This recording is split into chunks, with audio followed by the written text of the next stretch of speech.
बिस्मिल्लाहिर्रहमानिर्रहीम। एक मर्तबा एक नेक दिल बादशाह शिकार के लिए अपने वजीरों और अमीरों को साथ लेकर जंगल की तरफ रवाना हुआ।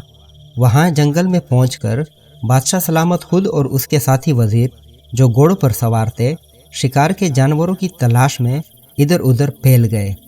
बादशाह घूमता फिरता किसी ऐसी बस्ती में पहुंच गया जो बहुत खूबसूरत दिखाई देती थी। उस बस्ती में जगह जगह फलों के बेशुमार दरख्त और जंगली फूलों के खुशनुमा पौधे थे।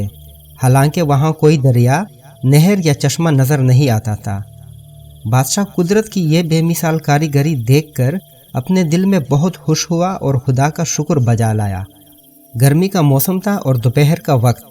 बादशाह को सख्त गर्मी की वजह से शिद्दत से प्यास महसूस हुई।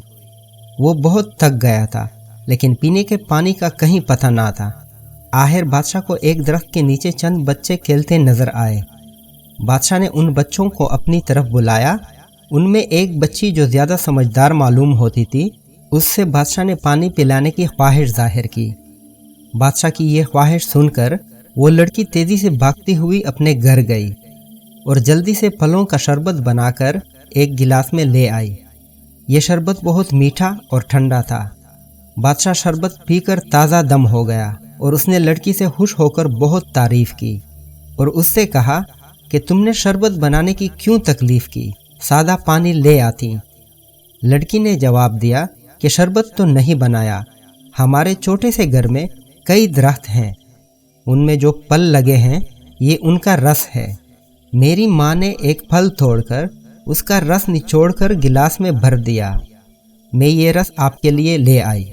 बादशाह को ये सुनकर बहुत ताज्जुब हुआ। वो सोचने लगा कि इस बस्ती में किस कदर लजीज और खुशजायका फल पाए जाते हैं। फिर लड़की से एक गिलास और रस लाने की फरमाइश की। लड़की जल्दी से रस का गिलास लाने के लिए चली गई। इस दौरान बादशाह सलामत को ख्याल आया कि इस खूबसूरत बस्ती को क्यों ना सरकारी मलकियत में ले लिया जाए। ऐसे उम्दा और लजीज फलों और उसके रस से तो हमारे शाही खानदान को लुत्फ़ हासिल करना चाहिए। बादशाह ये बात सोच ही रहा था कि लड़की रस का आधा गिलास लिए मुंह बसोरती आई और शर्मिंदगी के साथ आधा गिलास देते हुए बोली, मेरी माँ कहती है कि ऐसा मालूम होता है कि हमारे मुल्क के बादशाह सलामत की नीयत में कोई खोट या खराबी पैदा हो गई है, इसलिए हमारे फलों का रस खुश्क होने लगा है। बहुत मुश्किल से कई फलों से ये आधा गिलास रस निकल सका है। बादशाह लड़की की ये बात सुनकर बहुत हैरान हुआ और दिल में बहुत शर्मिंदा भी हुआ कि मेरी नीयत में ऐसी बुराई क्यों पैदा हुई। मैंने अपनी रियाया के गरीब लोगों की बस्ती पर ज़बरदस्ती कब्ज़ा करने का इरादा करके ऐसा गुनाह क्यों किया। उसने दिल ही दिल में अपनी इस बदनीयती के लिए अल्लाह पाक के हुजूर तौबा करके माफ़ी मांगी। फिर बादशाह ने लड़की की ये बात आजमाने के लिए कि देखूं इसमें कहाँ तक सच्चाई है, लड़की से कहा, अच्छा एक बार फिर कोशिश करो, शायद कुछ ज़्यादा रस निकल आए और मेरी प्यास बुझ जाए।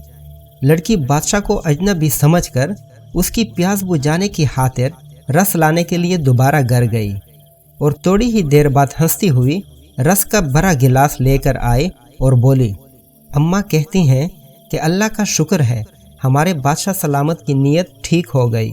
इस बार एक ही फल निचोड़ने से पूरा गिलास रस से भर गया। हमारे फलों में दोबारा रस आ गया।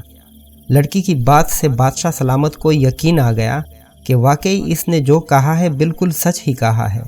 उन्होंने लड़की से रस का गिलास लेकर पिया और खुश होकर उसे इनाम दिया। फिर उससे पूछा, मुझे पहचानती हो, मैं कौन हूँ? लड़की बोली, आप एक मुसाफिर हैं। बादशाह सलामत ने कहा, मैं तुम्हारा बादशाह हूँ। लड़की ये सुनकर खौफ से पीली पड़ गई और कांपती हुई आवाज़ में उसके मुंह से चीख निकल गई। बादशाह सलामत ने लड़की को प्यार से तसल्ली देते हुए कहा, बेटी डरो नहीं, तुमने जो कुछ कहा वो बिल्कुल सच था। मेरी नीयत में खराबी आ गई थी, मगर मैंने अपनी बदनीयती के गुनाह से तौबा करके अल्लाह पाक से माफ़ी मांगी और अपनी नीयत दुरुस्त कर ली। अपनी अम्मा को मेरा सलाम कहना और मेरी तरफ से उनका शुक्रिया अदा करना। मुझ पर उनका बड़ा एहसान है। उनकी नसीहत ने मेरी नीयत की खराबी दूर कर दी और मैंने उनसे नेकी की बात सीखी।